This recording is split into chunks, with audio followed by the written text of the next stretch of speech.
And then in verse 25, the writer starts to set Jesus' ministry, Jesus' sacrifice and death, in the context of the Old Testament. God presented him as a sacrifice of atonement. That's Old Testament language. Through faith in his blood. And he did this to demonstrate his justice.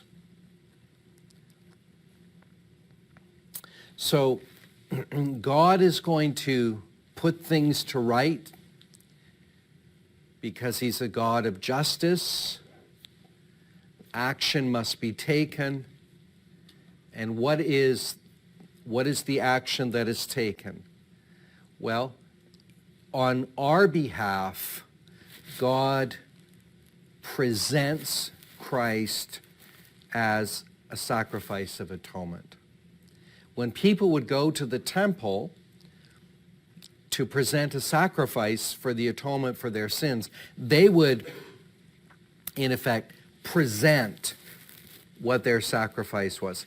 Here, that language of presenting is attributed to God the Father.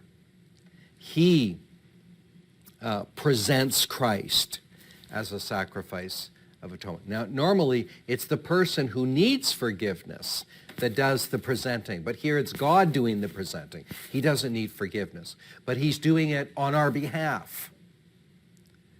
And so Christ is presented. And so his work is set within the context of the Old Testament sacrificial system, and he's the fulfillment of it. Look at Colossians 2:17.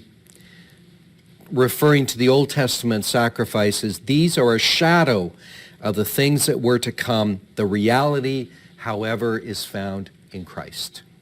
And so Christ is fulfilling and completing what is anticipated in the Old Testament system. The Old Testament sacrifices are pointing forward to Christ. They are visual aids in a way that reveal the seriousness of sin. They make known the holiness of God, and they are preparing Israel for the coming of the Messiah.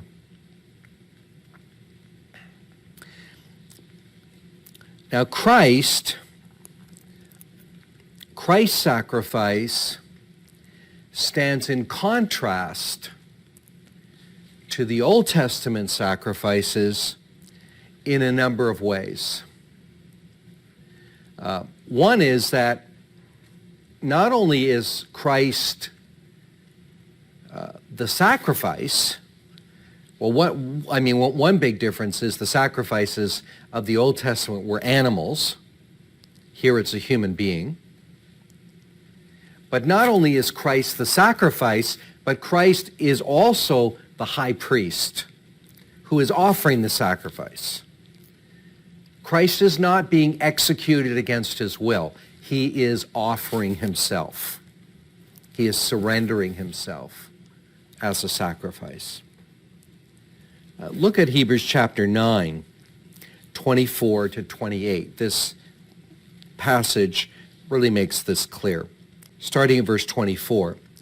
For Christ did not enter a man-made sanctuary that was only a copy of the true one. He entered heaven itself, now to appear for us in God's presence.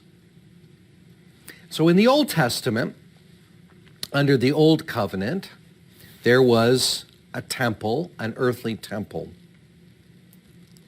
And Hebrews here says that this earthly temple was a copy of the true temple, of the heavenly temple. And this was a part of Jewish belief. It's reflected in the Old Testament as well, that the earthly temple was built after the divine and heavenly pattern.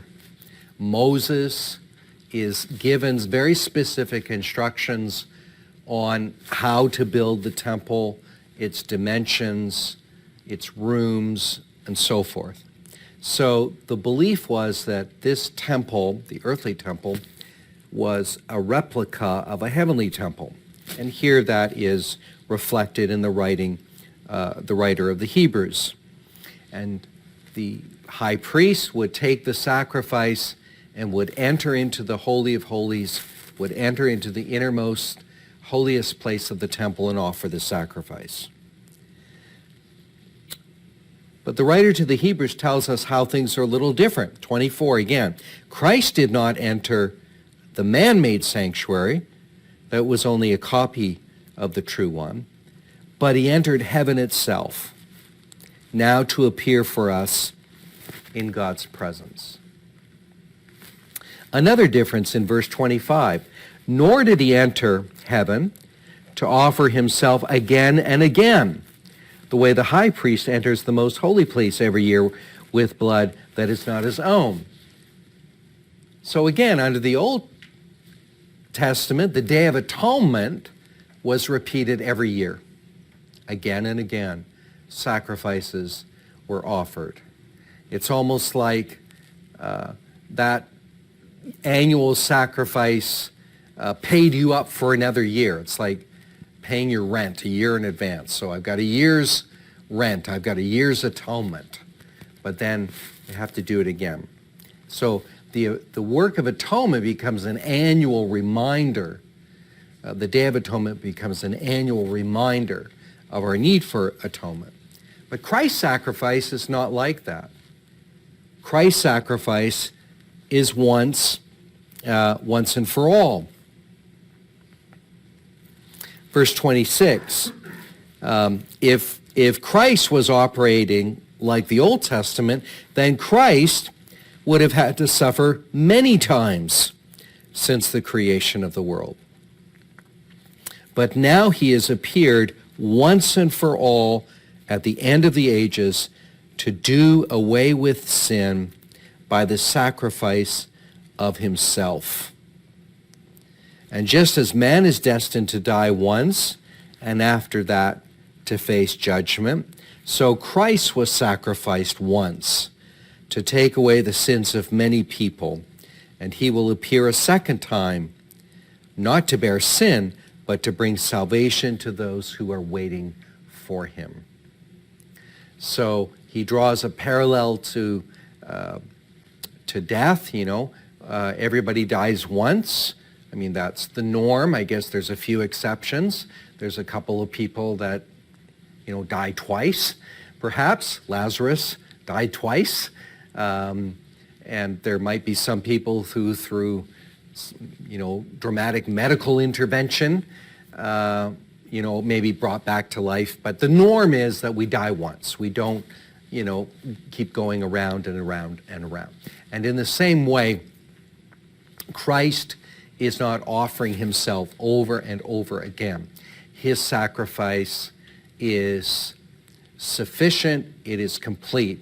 Why? Because at the end of the day, an animal cannot substitute or stand in the place of a human being. Only a human being can stand in the place of a human being. The problem is that human being would have to be sinless. And there is no sinless human being. And so the only option was for God himself to become a human being.